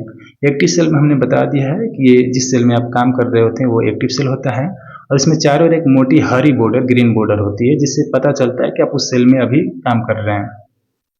देखिए, क्वेश्चन नंबर 35 है कि विंडोज सिस्टम पर हार्डवेयर इंस्टॉलेशन के संदर्भ में नए इंस्टॉल किए गए हार्डवेयर डिवाइस द्वारा OS मतलब ऑपरेटिंग सिस्टम के साथ सही से कम्युनिकेशन सुनिश्चित करने के लिए कौन सा कंपोनेंट महत्वपूर्ण है? तो देखिए, ऑपरेटिंग सिस्टम के साथ हार्डवेयर डिवाइस का सही से कम्युनिकेशन के लिए यहाँ पे डिवाइस मैनेजर जो है सबसे इम्पोर्टेंट जो है कंपोनेंट है, सबसे इम्पोर्टेंट घटक है। डिवाइस मैनेजर क्या होता है? यह विंडोज का एक सिस्टम यूटिलिटी है जो सभी हार्डवेयर डिवाइस की लिस्ट दिखाता है। यदि कोई नया हार्डवेयर इंस्टॉल हो गया हो, जैसे प्रिंटर, वेबकैम, ग्राफिक कार्ड, तो यहाँ से आप ड्राइवर इंस्टॉल, अपडेट, अनइंस्टॉल या ट्रबल शूट कर सकते हैं। ट्रबल शूट मतलब प्रॉब्लम का सॉल्यूशन निकालना। ओके, यदि कोई डिवाइस ठीक से इंस्टॉल नहीं हुआ तो यह पीला वार्निंग चिन्ह भी दिखाता है। आगे देखते हैं क्वेश्चन नंबर 36। MS वर्ड 2010 में OLE मतलब कि ऑब्जेक्ट लिंकिंग एंड एम्बेडिंग का कार्य क्या है? ऑब्जेक्ट लिंकिंग एंड एम्बेडिंग का कार्य क्या है, ये पूछा गया है। तो इसका कार्य होता है, देखिए OLE क्या है पहले ये समझ लीजिए। OLE object linking and embedding क्या है? OLE एक ऐसा तकनीक है जिसमें एक एप्लीकेशन जैसे कि एक्सेल या ऑब्जेक्ट जैसे चार्ट या टेबल दूसरे एप्लीकेशन जैसे वर्ड में इंसर्ट कर सकते हैं। इस तरह की दोनों के बीच सूचना का आदान प्रदान यानी डाटा एक्सचेंज होता है। एक सेकेंड, हमने एक यहाँ पे ऑप्शन चेंज किया था बट चेंज नहीं हो पाया है मे भी। इसमें हमने ऑप्शन चेंज किया था, सही। इसका एक ऑप्शन इसमें था, पता है इसमें ऑप्शन था यह एप्लीकेशन के बीच सूचना का आदान प्रदान करता है, ये हमने ऑप्शन डाला था, ये गलती से टाइप हुआ था ये। तो ये सभी ऑप्शन हटा लीजिए, इसका आंसर डायरेक्ट लीजिए। इसका काम क्या है? यह एप्लीकेशन के बीच सूचना का आदान प्रदान करता है, सूचना का आदान प्रदान करता है, आदान प्रदान करता है मतलब कि करता है, मतलब कि इंफॉर्मेशन का ये एक्सचेंज करता है। जैसे कि देखिए यहाँ पे हमने समझा दिया है, एक्सेल का फाइल आपको एक्सेल का जो कोई चार्ट या टेबल हो उसे वर्ड में भेजना हो, या वर्ड का चार्ट या टेबल है वो एक्सेल में भेजना हो, तो इसके लिए कौन सा यूज होता था, सुविधा सर्विसेज, वो object linking and embedding use किया जाता था ऑप्शन।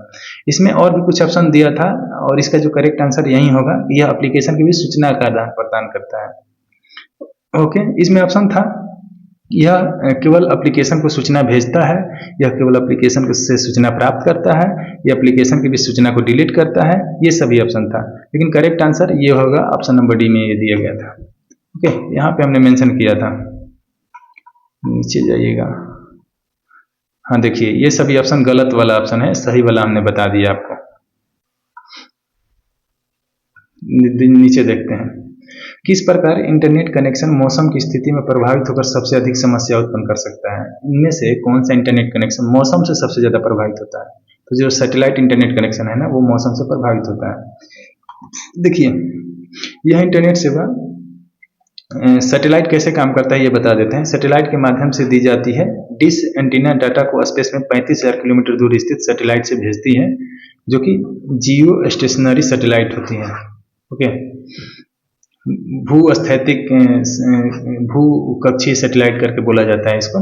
यह सिग्नल पर ग्राउंड स्टेशन के माध्यम से आपके डिवाइस तक पहुंचता है। मुख्य समस्या हेवी रेन या फिर बिजली जब कड़कता है या फिर बादल में सिग्नल ट्रांसमिशन में थोड़ा बाधा आता है, और रेन, इसमें हम रेन फेड या वेदर इंटरफेस कहते हैं, इसलिए यह कनेक्शन मौसम के प्रति सबसे ज़्यादा संवेदनशील होता है।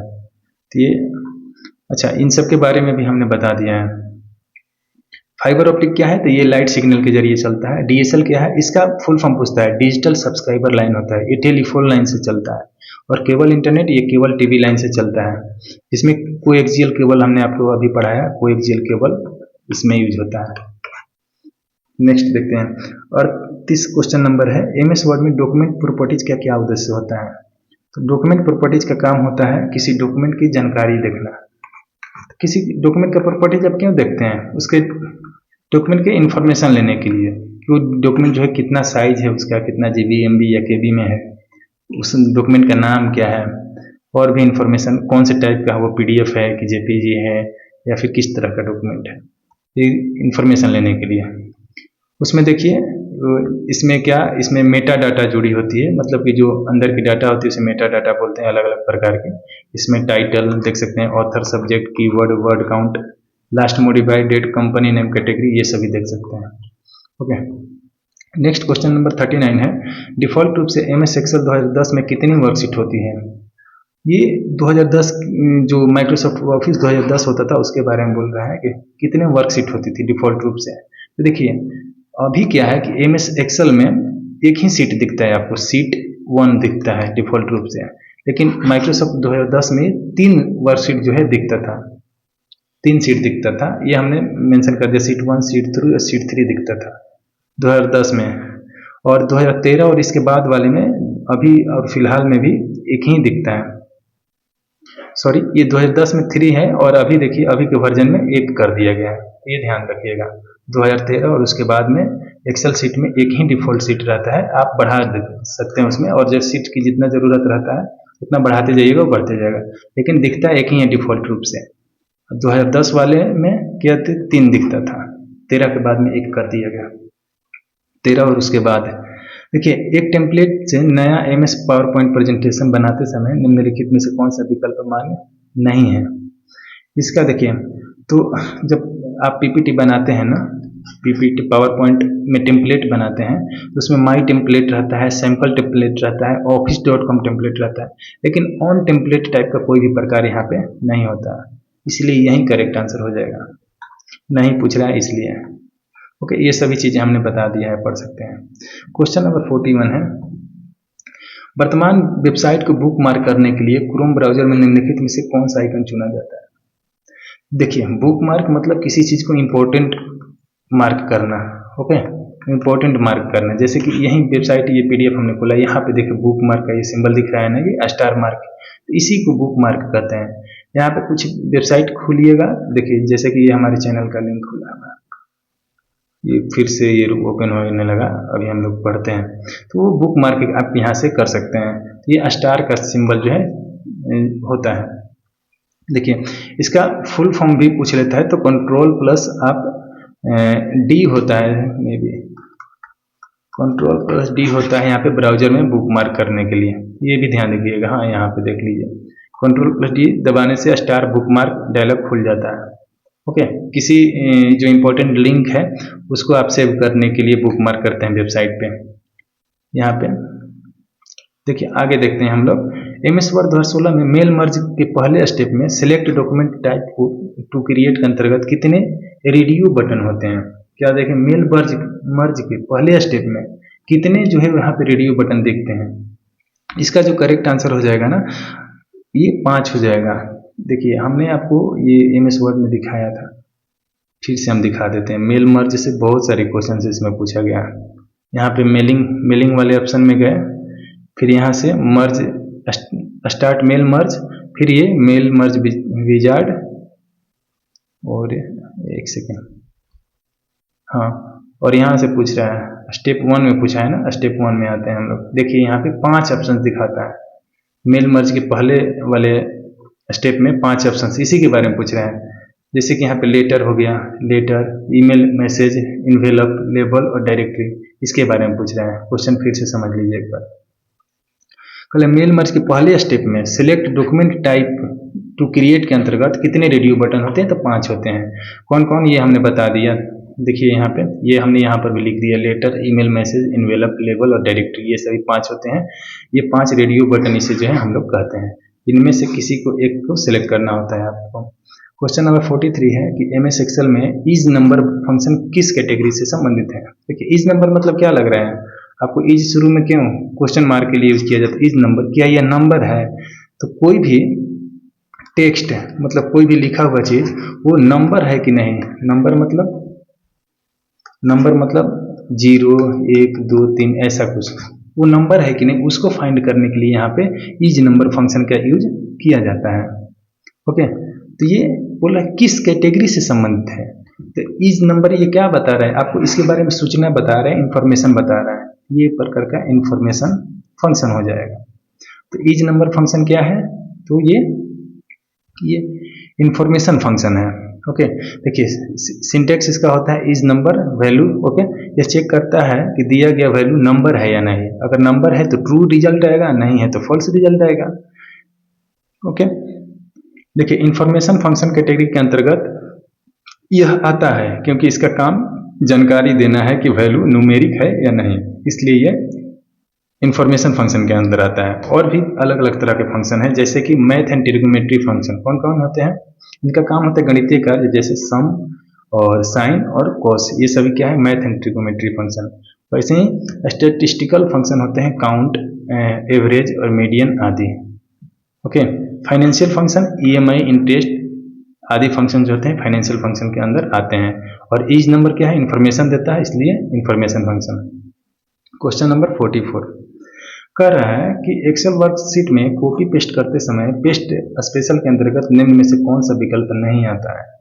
तो पेस्ट स्पेशल के अंतर्गत कौन सा भी विकल्प नहीं आता है? तो ये वैल्यू एंड सोर्स फॉर्मेटिंग जो है नहीं आता है। और यहाँ पे link picture, value and number formatting, ये सभी पेस्ट स्पेशल के अंतर्गत आता है। देखिए ये एक्सेल के पेस्ट स्पेशल एक फीचर होता है, उससे संबंधित एक क्वेश्चन जो है पूछा गया है। ओके, यहाँ पे देखिए पेस्ट स्पेशल में ये सभी value and number, value and formatting, format, formulas, ये सभी क्वेश्चन पूछा गया है। और इसमें जो इनवैलिड है वैल्यू एंड सोर्स फॉर्मेटिंग है, जो कि यहाँ पे नहीं अवेलेबल होता है। ये सभी ऑप्शन है पेस्ट स्पेशल, ये फीचर में देख लीजिए। ओके, बढ़ते हैं आगे। क्वेश्चन नंबर 45 MS वर्ड 2010 में मेल मर्ज के संदर्भ में निम्नलिखित में से कौन सा कथन असत्य है? मेल मर्ज के बारे में गलत कथन आपको चुनना है। तो देखिए इसमें से सही कथन हम आपको बता देते हैं। देखिए प्राप्तकर्ताओं को मतलब रिसिपिएंट को, जिसको आप भेजने वाले हैं मेल के समूह के लिए लेबल बनाने हेतु लेबल डॉक्यूमेंट टाइप का उपयोग किया था। ये बिल्कुल सही बात है।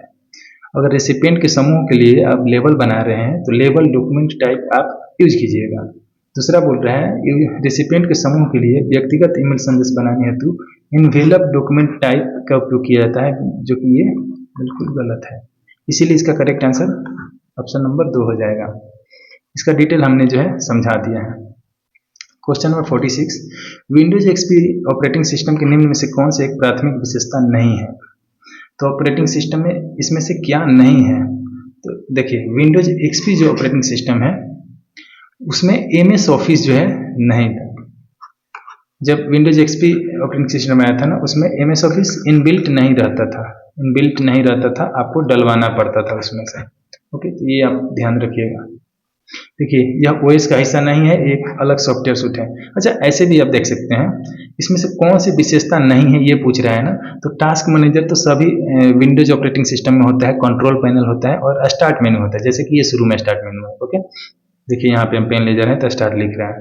लेकिन माइक्रोसॉफ्ट ऑफिस क्या है, एक तरह का सॉफ्टवेयर है, तो इसे आपको अलग से परचेज करना पड़ता है या डलवाना पड़ता है।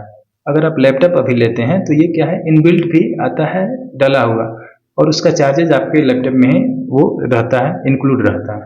ओके, ऐसे भी समझ सकते हैं। क्वेश्चन नंबर 47, कौन सा विकल्प MS वर्ड 2019 के टेबल में पहले से मौजूद टेक्स्ट को परिवर्तित करने के लिए उपयुक्त प्रोसेस है?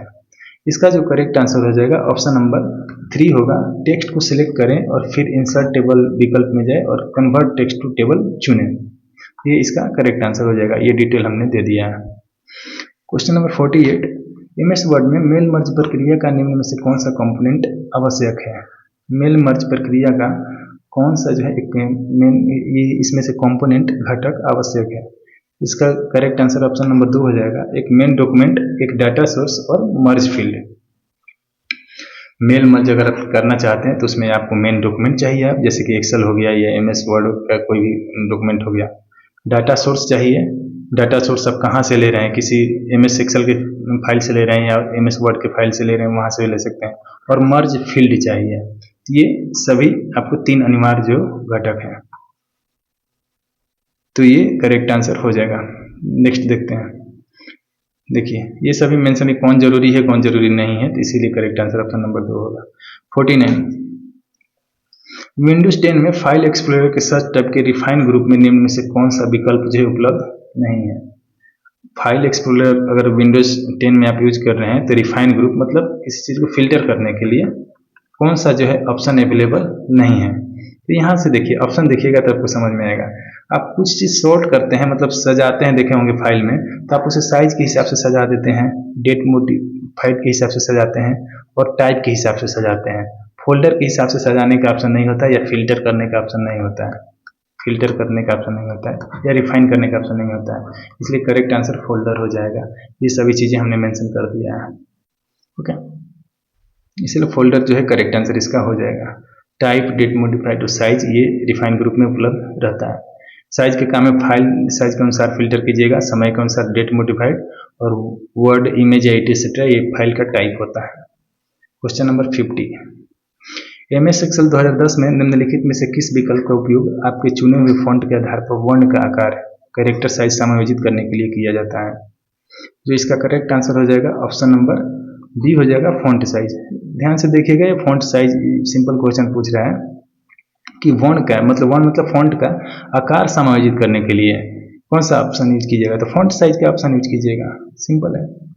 निम्नलिखित में से कौन सा डिवाइस बिजली पावर के बंद होने के बाद भी डाटा को रिटेन रखती है, मतलब डाटा को अपने अंदर समाहित रखती है पावर बंद होने के बाद भी? ध्यान रखिएगा, 2 तरह की डिवाइस होती हैं। ओके, या फिर मेमोरी होती है, स्टोरेज जिसे बोला जाता है। एक होता है वोलाटाइल, वोलाटाइल का संबंध ही है इलेक्ट्रिसिटी से। ओके, इसको बिजली से याद कर लीजिए। तो इसमें जब तक बिजली रहेगा तभी तक डाटा रहेगा, बिजली गया डाटा गया। एक होता है नॉन वोलाटाइल, नॉन वोलाटाइल, इसमें बिजली रहे या चली जाए, इसमें जो डाटा है वो आपका रहता है। जैसे कि आप इसका एग्जांपल हम दे देते हैं आपको। आपका जो रहता है SSD हो गया कंप्यूटर का, या फिर रीड ओनली मेमोरी हो गया आपके मोबाइल का, जो कि 16 GB होता है, 32 GB होता है, 64 GB, 128 GB, ये हो गया। तो रीड ओनली मेमोरी का डाटा आप देखिएगा कि हमेशा आपके मोबाइल में रहता है। मोबाइल आपका बंद हो जाए या फिर कुछ भी हो जाए तो वो उसका डाटा जो है रहता है, आपका मोबाइल स्विच ऑफ हो जाए फिर भी। SSD में भी डाटा आपका रहता है हमेशा, जो भी आप फिल्म या मूवी सेव करके रखते हैं फाइल में, वो हमेशा रहता है लैपटॉप या कंप्यूटर में। सिंपल एग्जांपल दे रहे हैं। वोलेटाइल में आप जैसे रैम रख लीजिए। रैम क्या होता है? रैम एक वोलेटाइल है, रैंडम एक्सेस मेमोरी है, वोलेटाइल मेमोरी होता है। इसमें मोबाइल स्विच ऑफ कीजिएगा, रैम में से डाटा चला जाएगा। ओके, फिर से स्विच ऑन कीजिएगा, फिर से आप जो है जब सभी एप्लीकेशन खोलते जाइएगा तो वो डाटा में रैम में वो आते जाता है। वोलेटाइल रैम हो गया और नॉन वोलेटाइल का एग्जाम्पल हमने दिया। इसका करेक्ट आंसर हो जाएगा बंद होने के बाद भी डाटा को रिटेन रखती है नॉन वोलेटाइल। देखते हैं आगे। देखिए ये सभी उदाहरण हमने दे दिया है नॉन वोलेटाइल का। नॉन वोलेटाइल में हार्ड डिस्क ड्राइव आता है, SSD आता है, pen drive, USB flash drive, CD और DVD ये सभी भी आता है। रीड ओनली मेमोरी का एग्जाम्पल हमने आपको दिया, ये सभी आते हैं। ये इनमें से क्वेश्चन पूछ लिया जाता है डायरेक्टली, आप याद कर लीजिएगा कि नॉन वोलेटाइल का उदाहरण कौन है, वोलेटाइल का कौन है। वोलेटाइल मेमोरी वो होता है जिसमें डाटा जो है मिट जाता है पावर ऑफ होने के बाद में, जैसे कि रैम। नॉन वोलेटाइल डाटा हमेशा बना रहता है पावर ऑफ होने के बाद भी। Hard disk drive, solid state drive SSD, read only memory और यूनिवर्सल सीरियल बस USB, इन सभी का फुल फॉर्म भी पूछ लिया जाता है, याद रखिएगा। रिपीट कर दे रहे हैं, hard disk drive, solid state drive, read only memory, universal serial बस। नेक्स्ट देखते हैं। ये सभी डिटेल हमने मेंशन किया है, आप थोड़ा कंपेयर करके देख लीजिए। कुछ चीज़ें हमें लग रहा है कि बताना चाहिए। हाँ, रजिस्टर के बारे में जान लीजिए। रजिस्टर क्या होता है? एक प्रकार के प्राइमरी मेमोरी होता है, ये भी वोलेटाइल होता है। मतलब इसमें बिजली रहेगा तभी तक डाटा रहेगा। और सबसे तेज मेमोरी कौन होता है? ये रजिस्टर होता है। ओके, और उससे थोड़ा कम या ये भी बहुत तेज होता है, ये कैशे मेमोरी होता है। ओके, तो सबसे तेज होता है रजिस्टर, उससे कम होता है कैशे मेमोरी। स्पीड के बारे में हम बात कर रहे हैं। यहाँ पे देखिए एक चीज़ है, हाँ इधर हमने ट्रिक से दे दिया है कौन सबसे ज़्यादा तेज होता है, उस तरह से देखिए RC3 SHURC करके याद कर सकते हैं, लेकिन ये दो याद रख लीजिए। रजिस्टर सबसे तेज, उससे तेज होता है कैच, और इससे रैम, उससे कम थोड़ा तेज रोम मतलब रीड ओनली मेमोरी। सबसे तेज रजिस्टर, उसके बाद कैशे, उसके बाद रैम मेमोरी, उसके बाद रीड ओनली मेमोरी, तो याद रखिएगा। हाँ, एक और बोनस टिप, लैपटॉप को ऑन करते समय रीड ओनली मेमोरी जो है यूज होता है। वर्ड या किसी डॉक्यूमेंट पे आप वर्ड डॉक्यूमेंट या किसी एप्लीकेशन पे काम कर रहे हैं तो रैम यूज होता है, रैंडम एक्सेस मेमोरी। और किसी फाइल को आप जब सेव करते हैं वो हार्ड डिस्क ड्राइव या सॉलिड स्टेट ड्राइव में जो है वो सेव होता है। और गेमिंग खेलते समय आपका रैम और कैशे मेमोरी और साथ में GPU जो होता है, ग्राफिकल ये कुछ यूनिट होता है, वो यूज होता है। टेम्पलेट इंटरनल फाइल स्टोरेज जो होता है वो कैशे मेमोरी यूज करता है। आगे देखते हैं। टेम्पररी इंटरनेट जो फाइल होता है, जो इंटरनेट पे आप जो टेम्पररी फाइल यूज करते हैं, डाउनलोड हो जाता है या फिर उस फाइल पे बने रहते हैं, वो कैशे मेमोरी में स्टोर होता है। ओके, देखें MS वर्ड में मेल मर्ज प्रक्रिया में निम्नलिखित में से कौन सा चरण यूजर्स को यह प्रीव्यू करने की सुविधा देता है कि मर्ज किया गया डाटा मुख्य डॉक्यूमेंट में कैसा दिखाई देगा। जैसे कि आप मेल मर्ज करना स्टार्ट किए, मेल मर्ज करना आप शुरू किए और आप चाहते हैं कि फाइनल मेल मर्ज होने से पहले हम उसे प्रीव्यू देख लें कि मेल मर्ज होने के बाद में कैसा दिखेगा। तो इसके लिए आप क्या कीजिएगा, प्रीव्यू रिजल्ट कीजिएगा ऑप्शन। प्रीव्यू, प्री मतलब यूज किया जाता है पहले ही किसी काम को करने के लिए। ओके, व्यू मतलब देखने। तो प्रीव्यू मतलब पहले ही देखने के लिए यहाँ पे कौन सा फंक्शन यूज कीजिएगा, प्रीव्यू रिजल्ट का फंक्शन। तो ये क्वेश्चन थोड़ा समझ के आप आंसर दे सकते थे। ये सभी डिटेल हमने मेंशन कर दिया है। और कितने चरण में होता है मेल मर्ज का प्रक्रिया? पहला होता है सिलेक्ट डॉक्यूमेंट टाइप, दूसरा स्टार्टिंग डॉक्यूमेंट टाइप जो कि क्वेश्चन में पूछा गया था, तीसरा सिलेक्ट रेसिपिएंट, चौथा होता है राइट योर लेटर, और पांचवा होता है प्रीव्यू रिजल्ट, और छठा होता है फिनिश एंड मर्ज। ये प्रक्रिया होता है और इस प्रक्रिया से अभी क्वेश्चन पूछा था जिसमें ये साइन हमने दिखाया है। आगे बढ़ते हैं। मेल मर्ज के लिए डाटा सोर्स क्रिएट करने हेतु रिक्त स्थान भरिए। देखिए मेल मर्ज के लिए डाटा सोर्स में आपको जाना आता है। देखिए मेल टैब में जाइएगा, रिसिपिएंट, एग्जिस्टिंग लिस्ट, और उसके बाद में यहाँ पे न्यू सोर्स आएगा। Okay, prompt in the data connection wizard और देन सबसे लास्ट में type of data source and next. इसे आप याद ही करना पड़ेगा, mail wizard. Okay, mail wizard ये थोड़ा डिफिकल्ट होता है याद करना, बहुत सारे स्टेप है। पहले तो 6 स्टेप याद कीजिए। ओके, उसके बाद में एक स्टेप में कौन कौन सा प्रोसेस होता है वो सभी याद करना पड़ता है, तो थोड़ा सा डिफिकल्ट हो जाता है। अगर इससे क्वेश्चन पूछा BSPSL में तो थोड़ा कैंडिडेट को दिक्कत हो सकता है, और हो सकता है आप याद कर लीजिए। अगर आप याद कर सकते हैं तो सिलेबस कंप्लीट है तो इसको याद कर लीजिए, नहीं तो बेसिक आप कंप्लीट कीजिए पहले। असेंबलर द्वारा प्रोड्यूस आउटपुट का उदाहरण निम्नलिखित में से कौन सा होगा। असेंबलर से क्वेश्चन यहाँ पर पूछा है, इसका करेक्ट आंसर हो जाएगा ऑब्जेक्ट कोड। देखिए असेंबलर क्या होता है, एक सिस्टम सॉफ्टवेयर जो असेंबली लैंग्वेज जैसे कि लो लेवल लैंग्वेज को मशीन द्वारा समझी जाने वाली लैंग्वेज में परिवर्तित करता है। तो असेंबलर जब भी पूछे तो लो लेवल लैंग्वेज को ये मशीनी लैंग्वेज में जो है कन्वर्ट करता है, और मशीनी लैंग्वेज को क्या बोलते हैं, ऑब्जेक्ट कोड। तो इसका करेक्ट आंसर हो जाएगा ऑब्जेक्ट कोड। नेक्स्ट पढ़ते हैं, निम्नलिखित टेक्स्ट फॉर्मेटिंग ऑपरेशन का उनके सही शॉर्टकट से मिलान कीजिए।